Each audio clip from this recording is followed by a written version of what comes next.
In this, our last unit, we are going to look at nature.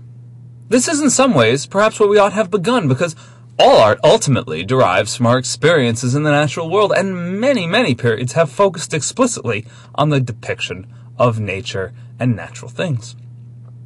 We're going to first look at images of the landscape itself, and then we're going to look at some of the more curious creatures various peoples have believed to live within it.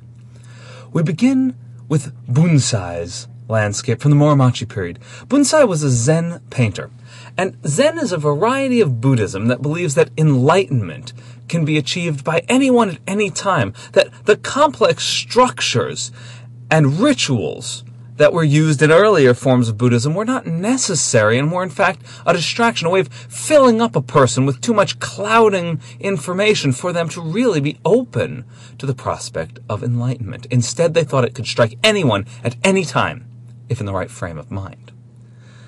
Zen artists focused primarily on two forms of visual art, on calligraphy and on landscape painting. Both are characterized by a love of spontaneity, of the minute imperfections which occur when working rapidly, because it's believed that a Zen painter in the proper frame of mind can't actually make a mistake. Whatever they do must be a flowing outgrowth of their state of mind, and therefore must be okay.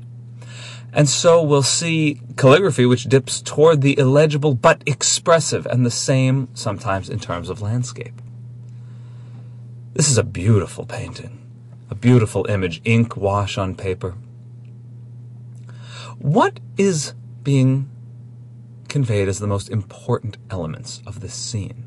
Take a close look and write out what you think is being shown as important and why.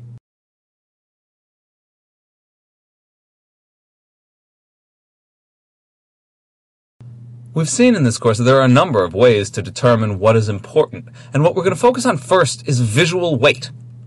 The visual weight here is heavily down at the bottom of the composition.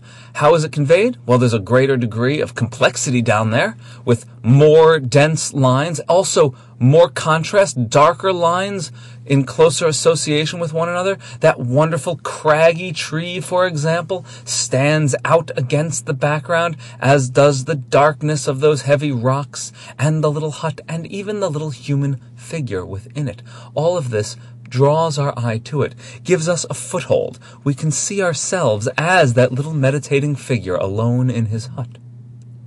His boat is outside, moored against the rocks, the paddle sticking upright from the back edge of it.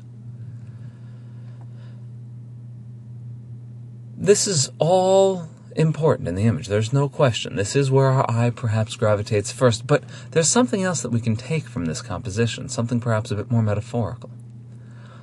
One of the main ways of determining importance in an image is by looking at the center. What is at the exact center of this image? Nothing. Nothing at all. A blank, open space. The pure, unadulterated gray of the paper. That's all.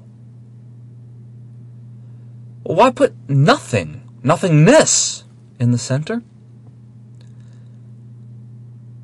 According to Zen philosophy, the more a person can empty himself out of all of the cluttering distractions of the world, the more receptive he will be toward possible enlightenment.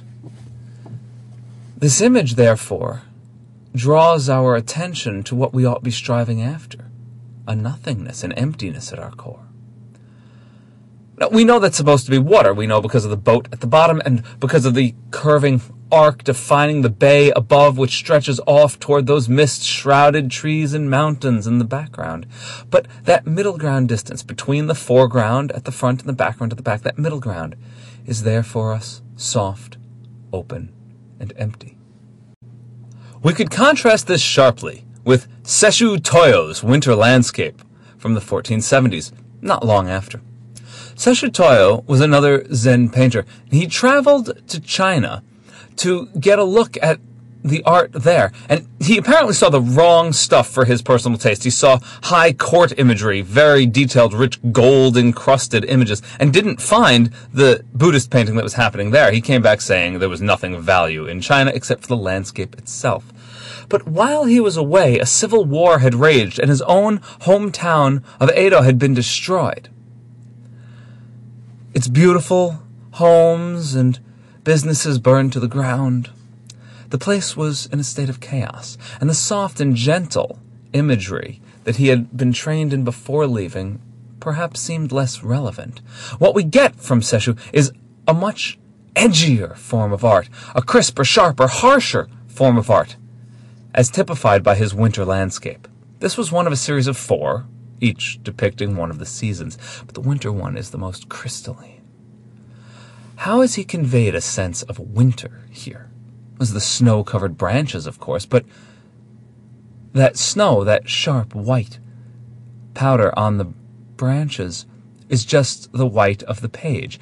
That's the only portion of this image left unpainted. And so in comparison to Bunsai's work, Sesshu Toyo's is much more heavily painted, much more covered in gray washes of ink.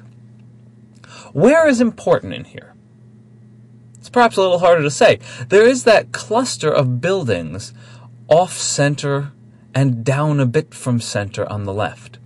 The center here has that strange image, that checkered section, that great jagged zigzagging line that stretches down from off-center left and not quite at the top, going down to off-center right and not quite at the bottom.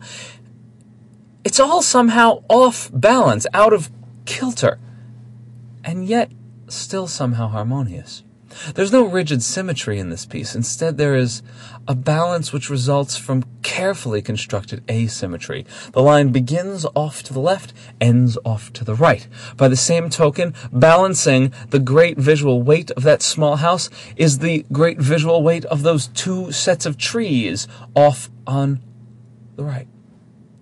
Where are we supposed to be in this image? In Bunsai's, obviously, we step into the role of the figure in the hut. Well, there is a figure in Sesshu Toyo's. That small figure trudging up those steps in the cold, in the bleak landscape, going toward that monastery. And that monastery is therefore a refuge from the world, a refuge from the coldness and the harshness of life outside its walls. That's us, the little Zen monk fleeing into the monastery. Romantic landscape painting, such as that typified by John Constable, takes a very different approach to the landscape. Here, everything is depicted with a much higher degree of naturalism. Water looks like water. Trees are rich and green. The sky is soft and blue. All of this is made to give us a greater sense of reality, a greater sense that we're actually there. How does this image function? How does it make you feel? What techniques are used here? Well, this is sentimentality at its height. This is, in fact, the basis for modern kitschy artists like Thomas Kincaid. Who are we? Well, we can step into the role of the people whose backs are to us. In the wagon, being pulled through the stream on our way home to the house, which has a wonderful bit of dilapidation right on the edge of the river, lit by a bit of sunlight. We see our dog waiting for us on the banks of the river when we get home, the soft open fields. All of this is carefully articulated sentimentality. It's designed to pull us into a soft and easy sense of rural life. Well, what's happening in 1821? This is the beginnings of the Industrial Revolution. This is the time when people are, for really the first time in world history, moving en masse out of the countryside and into the cities. This kind of art was not bought by farmers living this life. It was bought by people who had moved into the cities and were living a new urban life surrounded by denseness, pollution, factories, black skies, soot, smoke.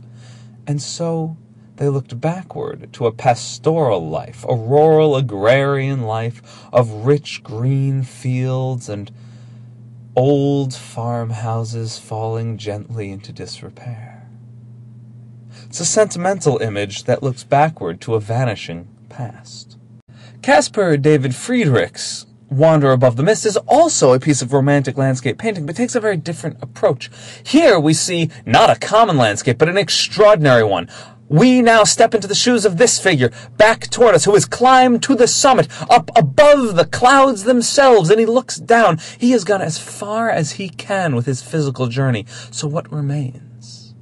It's the mental journey, the wandering of his mind out over the mists. And any of you who have climbed the top of mountains know that they put you in a certain frame of mind. They elevate one's thoughts to higher things. And so we can be romantic as we gaze outward over the mists and into the rocks. So landscape we've seen here serving various purposes for Zen contemplation, opening our minds, opening our intellects toward the emptiness that should lead us toward enlightenment, but also looking backward with romanticism at a vanishing agrarian past, but also looking forward and outward to a rich contemplative future.